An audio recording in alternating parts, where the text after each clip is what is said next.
Hello students, आपका chapter चल रहा है सरल आवर्त गति। इसमें थ्योरी आप पढ़ चुके हो। इसके न्यूमेरिकल देखिए। इसमें फर्स्ट न्यूमेरिकल है आपका, सरल आवर्त गति करते हुए एक कण का साम्य स्थिति से 4 सेंटीमीटर दूरी पर त्वरण 16 सेंटीमीटर पर सेकंड स्क्वायर है। इसका आवर्तकाल ज्ञात कीजिए। ठीक है, हमें इसका आवर्तकाल निकालना है। हमें इसका विस्थापन दिया है 4 सेंटीमीटर और इसका त्वरण दिया है 16 सेंटीमीटर पर सेकंड स्क्वायर। ठीक है, इसमें जो जो दिया है वो हमने लिख लिया है। विस्थापन हमें दिया है इसमें 4 सेंटीमीटर। ठीक है, और इसका त्वरण हमें दिया है 16 सेंटीमीटर पर सेकंड स्क्वायर। हमसे आवर्तकाल हमसे पूछा गया है, तो आवर्तकाल का फॉर्मूला होता है T=2π अंडर रूट विस्थापन अपॉन त्वरण। ठीक है, तो जो वैल्यू दी है वो वैल्यू हमने पुट कर दी। विस्थापन की वैल्यू 4 दी है और त्वरण की वैल्यू दी है हमें 16। इसको हम सॉल्व करेंगे, इसको इससे काटेंगे। 1/4 आ गया। 1/4 ये बाहर निकल के क्या हो जाएगा, इससे 2 बाहर आ जाएगा। इस 2 से फिर ये 2 कैंसिल हो गया, हमारा आ गया पाई सेकेंड। पाई की वैल्यू होती है हमारी 3.14। ठीक है, तो ये कितना हो गया, हमारा आवर्तकाल हो गया 3.14 सेकेंड। नेक्स्ट न्यूमेरिकल है इसमें आपका, सरल आवर्त गति करते हुए एक कण का आवर्तकाल 1.57 सेकेंड है। मध्यमान स्थिति से 2 सेंटीमीटर विस्थापन पर कण का त्वरण ज्ञात कीजिए। ठीक है, अब क्या इस बार हमें आवर्तकाल दे दिया गया है और त्वरण हमसे पूछा गया है, और मध्यमान स्थिति से 2 सेंटीमीटर विस्थापन है, तो ये y की वैल्यू है। ओके, t की वैल्यू हमें दी है 1.57 और y की वैल्यू हमें दी है 2 सेंटीमीटर। ठीक है, इसको हमने मीटर में चेंज कर लिया, 2 × 10⁻² मीटर। ठीक है, t का फॉर्मूला हम जानते हैं आवर्तकाल का, T=2π under root Y upon alpha. ठीक है, हमें यहाँ से क्या, हमें अल्फ़ा की वैल्यू चाहिए, तो हम ये अंडर रूट से बाहर निकाल लेंगे। अंडर रूट से बाहर निकालने के लिए हम क्या करेंगे, हमने स्क्वायर कर लिया। ठीक है, दोनों साइड हमने इसका स्क्वायर कर लिया, तो यहाँ से कितना हो जाएगा, t² हो जाएगा, और इस पूरे का स्क्वायर करेंगे तो यहाँ से ये 4π² हो जाएगा, और इसका यहाँ से रूट हट जाएगा। ठीक है, तो देखिए ये आ गया, स्क्वायर हमने कर दिया, ये आ गया। ठीक है, इधर से क्या हम अल्फ़ा की वैल्यू निकालेंगे, तो ये अल्फ़ा इधर चला जाएगा और ये t² इसके अपॉन में आ जाएगा। ठीक है, तो ये देखिए अपॉन में आ गया t², जो जो हमें दिया है हमने सबकी वैल्यू पुट कर दी हैं।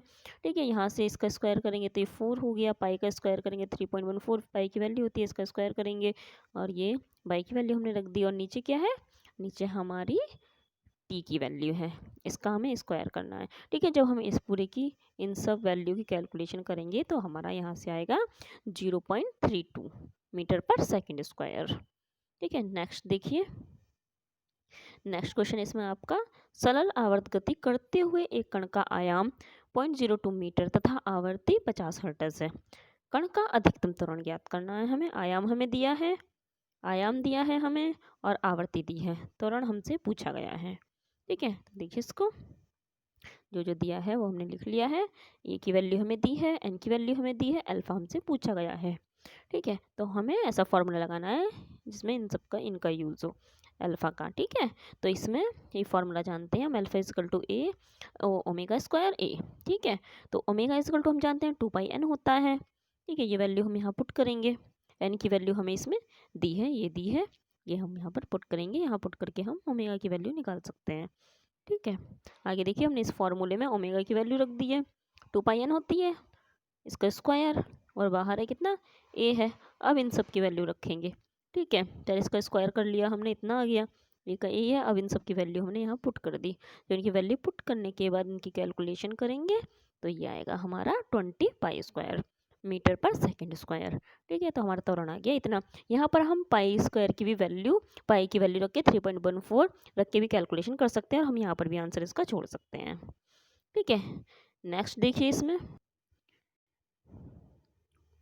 एक कण सरल आवर्त गति कर रहा है। माध्य स्थिति से 4 सेंटीमीटर तथा 6 सेंटीमीटर दूरियों पर कण के वेग क्रम से 3 सेंटीमीटर पर सेकंड तथा 2 सेंटीमीटर पर सेकंड है। इसका आवर्तकाल ज्ञात कीजिए। ठीक है, माध्य स्थिति से क्या, 4 सेंटीमीटर की दूरी पर वेग 3 सेंटीमीटर पर सेकंड, और 6 सेंटीमीटर की दूरी पर कितना है, 2 सेंटीमीटर पर सेकंड है, तब इसका आवर्तकाल हमें निकालना है। ठीक है, तो जो जो दिया है इसको लिख लेते हैं। क्या दिया है, विस्थापन हमें दिया है कितना 4 सेंटीमीटर पर, वेग हमें दिया है इसका 3। ठीक है, और 6 सेंटीमीटर विस्थापन पर कितना वेग दिया है, 2 दिया है। ठीक है, और टी हमसे यहाँ पर पूछा गया है। विस्थापन बाई पर कण का वेग, इसका फॉर्मूला होता है u equal to omega under root A square minus Y square. Omega की वैल्यू हम जानते हैं 2 पाई अपॉन टी या 2 पाई एन, एन की वैल्यू रखेंगे यहाँ से 1/t। ठीक है, तो यही आ जाएगा। तो u की वैल्यू यहाँ से आ गई 2 पाई अपॉन 2 पाई और under root A square minus Y square. ठीक है, तो इसी वैल्यू में हम ये 2 बार पुट कर देंगे, एक बार 4 सेंटीमीटर पर विस्थापन लेके, दूसरी बार कितना 6 सेंटीमीटर पर विस्थापन लेके। ठीक है, तो यहाँ पर लिया हमने ये विस्थापन कितना है, ये 3 है वेग, और 2 pi upon T under root A square, और यहाँ पर विस्थापन कितना है 4 सेंटीमीटर है, इसका वैल्यू रख दी हमने। ठीक है, अब आगे देखिए, आगे इसको सॉल्व करेंगे तो ये क्या 3 उधर चला गया टी के साथ, ये देखिए यहाँ पर। ठीक है, ये टी इधर चला गया 3 वाले उसमें। ठीक है, अब आगे यहाँ t3 के साथ मल्टीप्लाई में चला गया, इधर की साइड का ऐसे ही रखे रहने दिया हमने। अब क्या विस्थापन 22 सेंटीमीटर पर कण का वेग कितना है 2 सेंटीमीटर है, तो रख दी वैल्यू पुट कर दी, इधर 2 आ गया, और ये 2 पाई अपॉन टी और ए स्क्वायर माइनस विस्थापन कितना है 6 है, फिर से ये टी की इधर चल जाएगा, इधर चला जाएगा। ठीक है, तो ये 2t equal to 2 pi under root A square minus Y square. ठीक है, तो एक इक्वेशन हमारी ये बन गई और एक इक्वेशन हमारी ये बन गई। ठीक है, तो इसमें आगे देखिए, दोनों इक्वेशन को स्क्वायर करके घटाने पे, ये दोनों इक्वेशन है ये एंड ये, इन दोनों को क्या स्क्वायर करके हमने घटा दिया। स्क्वायर क्यों कराया, क्योंकि इससे ये अंडर रूट हट जाएगा। ठीक है, तो हमने इसका अंडर रूट लेके हटा दिया है। देखिए ये यहाँ पर जो इसका स्क्वायर करके घटाएंगे तो ये आ जाएगा हमारा यहाँ से 90 square minus 40 square equal to 4 pi square A square minus 16, और इधर minus 4 pi square A square minus 36। ठीक है, यहाँ पर 4 पाई और यहाँ पर 4 पाई है, दोनों यहाँ से कॉमन ले लिया। ठीक है, और यहाँ पर क्या है, ये ए स्क्वायर है और ये क्या है माइनस में स्क्वायर, ये कैंसिल हो जाएगा। यहाँ से कितना आएगा -16, और ये माइनस, ये वाला माइनस और ये वाला माइनस, यहाँ से मल्टीप्लाई होकर प्लस में हो जाएगा, तो 36 प्लस में आ जाएगा। ठीक है, तो यहाँ से कितना बचा, यहाँ 5t स्क्वायर बचा, इसमें से 36 में से 16 माइनस करेंगे तो 20 आ जाएगा, तो ये 4 पाई स्क्वायर 20। फिर क्या करेंगे, इसका ये क्या है, ये 5 इसके, ये 5 जो है यहाँ पर ये अपॉन में चला गया यहाँ पर। ठीक है, ये आ गया, तो कितना आ गया, ये इस 5 से इस 4 को काट लेंगे तो कितना आ जाएगा, ये यहाँ से भी 4 आ जाएगा। ठीक है, तो ये आ गया 4 लिख दिया यहाँ पर, 4 पाई स्क्वायर 4। ठीक है, तो टी की वैल्यू यहाँ पर क्या है स्क्वायर है, तो ये रूट में चला जाएगा, इससे रूट से बाहर निकालेंगे तो कितना जाएगा, ये 2 जगह 4 है तो 1 रह जाएगा, ये पाई स्क्वायर है तो पाई आ जाएगा। ठीक है, तो टी इज इक्वल टू कितना गया 4 पाई, पाई की यहाँ पर हमने वैल्यू पुट कर दी 3.14 होती है। ठीक है, दोनों की मल्टीप्लाई करेंगे तो हमारा आ जाएगा 12.56 सेकेंड। ये हमारा आवर्तकाल है, ये पूछा गया था। नेक्स्ट है आपका इसमें 0.40 kg द्रव्यमान के एक पिंड को एक आदर्श स्प्रिंग से लटकाने पर स्प्रिंग की लंबाई 2 सेंटीमीटर बढ़ जाती है। इतनी लंबाई बढ़ जाती है, विस्थापन हो गया है। यदि इस स्प्रिंग से 2 किग्रा के पिंड को लटकाया जाए तो दोलन का आवर्तकाल क्या होगा। ठीक है, आवर्तकाल हमसे पूछा गया है। पहले कितना था 0.4 किग्रा का था, अब कितना कर दिया 2 किग्रा के पिंड को लटकाया जा रहा है, तब हमसे पूछा गया दोलन का आवर्तकाल क्या होगा। जी की वैल्यू हमें दी है यहाँ पर 10 मीटर पर सेकेंड स्क्वायर। ठीक है, तो आगे देखिए इसमें, ये देखिए जो दिया है हमने लिख लिया है। एम की वैल्यू दी है 0.40 kg और जी की वैल्यू इतनी दी है, बाई इक्वल टू कितना दिया है 2 सेंटीमीटर। इसको सेंटीमीटर को हमने मीटर में चेंज कर लिया, 0.02 मीटर आवर्तकाल हमसे पूछा है। ठीक है,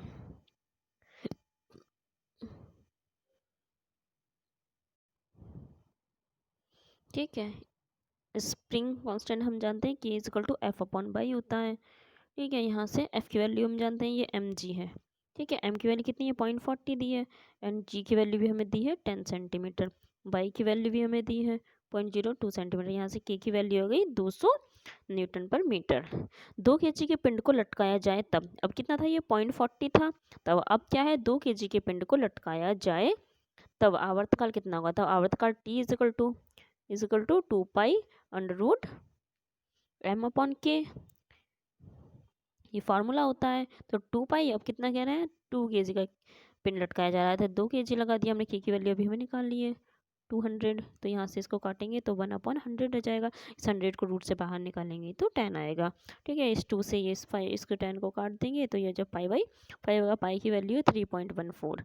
ठीक है, तो टी की वैल्यू कितनी आ गई, ये की कैलकुलेशन करेंगे तो आ गई 0.628 सेकेंड। 400 ग्राम द्रव्यमान का पिंड एक हल्की स्प्रिंग से लटका है। 100 ग्राम द्रव्यमान का दूसरा पिंड इसमें रखने पर स्प्रिंग 5 सेंटीमीटर और अधिक खिंच जाता है। ठीक है, अब क्या कह रहे हैं ये, 100 ग्राम द्रव्यमान का दूसरा पिंड, एक और पिंड रख दिया है, तब 5 सेंटीमीटर और अधिक तार खिंच गया है। ठीक है, स्प्रिंग से लटके संयुक्त द्रव्यमानों का आवर्तकाल ज्ञात करना है। ये संयुक्त द्रव्यमान हो गए, पहले इतना था, इसमें इतना और रख दिया है, तब ये पूछा गया आवर्तकाल कितना होगा। जी की वैल्यू 9.8 न्यूटन पर किग्रा दी है हमें। ठीक है, विस्थापन दिया है 5 सेंटीमीटर, इसको सेंटीमीटर को ना मीटर में चेंज कर लिया, 5 × 10⁻⁻2 मीटर। m1 हमें 400 ग्राम दिया है, इसे हमें केजी में चेंज कर लिया। m2 की वैल्यू 100 ग्राम दी है, इसको भी हमने केजी में कन्वर्ट कर लिया है। g की वैल्यू में 9.8 मीटर पर सेकेंड दिया है।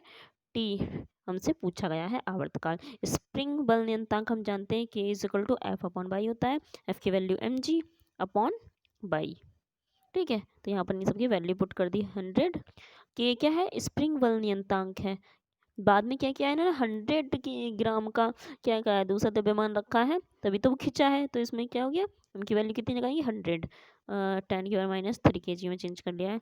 और जी की वैल्यू 9.8 और बाई की वैल्यू है 5 × 10⁻²। ठीक है, तो इनकी कैलकुलेशन करेंगे, क्या की वैल्यू आ जाएगी हमारे पास 19.6 न्यूटन पर मीटर। ठीक है, तो संयुक्त द्रव्यमानों का आवर्तकाल हमें निकालना है। इसके लिए फॉर्मूला हो जाएगा हमारा t = 2 pi under root m1 + m2। ठीक है, दोनों का रख लिया, अपॉन में क्या रहता है ये फॉर्मूले में 2 × पाई की वैल्यू 3.14। ठीक है, इन दोनों की वैल्यू हमने पुट कर दी। ठीक है, m1 की वैल्यू कितनी थी 400 × 10⁻³ और m2 की वैल्यू थी 100 10⁻³ दोनों प्लस करके कितने हो जाएंगे 500 × 10⁻³ और अपॉन में k की वैल्यू भी हमने निकाली है 19.6। ठीक है, इन सब की जब कैलकुलेशन हम करेंगे तो हमारी वैल्यू आ जाएगी ये 2 × 3.14 × 0.16 और इसका आंसर आ जाएगा 1.0048 सेकेंड। यही हमारा क्या है, आवर्तकाल है। नेक्स्ट क्वेश्चन है आपका, एक कण सरल आवर्त गति करता है जिसका आयाम 4 सेंटीमीटर और आवर्तकाल 4 सेंटीमीटर है, इसके द्वारा लिए गए समय का मान ज्ञात कीजिए। ठीक है, आवर्तकाल निकालना है हमें, कब निकालना है, माध्य स्थिति से आयाम के आधे तक विस्थापन की गति में। ठीक है, जिस टाइम क्या है, माध्य स्थिति से आयाम के आधे तक विस्थापन हो रहा है। ठीक है, जहाँ तक आयाम है उसके आधे तक विस्थापन हो रहा है, उस टाइम पर हमें आवर्तकाल निकालना है, उस टाइम का समय निकालना है हमें। ठीक है, तो देखिए इसमें विस्थापन को कह रहे हैं ये आयाम का आधा हो जाए जब। ठीक है, और टाइम हमें दिया है 4 सेकेंड, ए की वैल्यू भी हमें दी है 4 सेंटीमीटर। ठीक है, सरलावर्त गति की इक्वेशन हम जानते हैं, y = a sin ω_t, y की वैल्यू a/2 है, रख दी हमने a sin ओमेगा की वैल्यू होती है 2 पाई/t।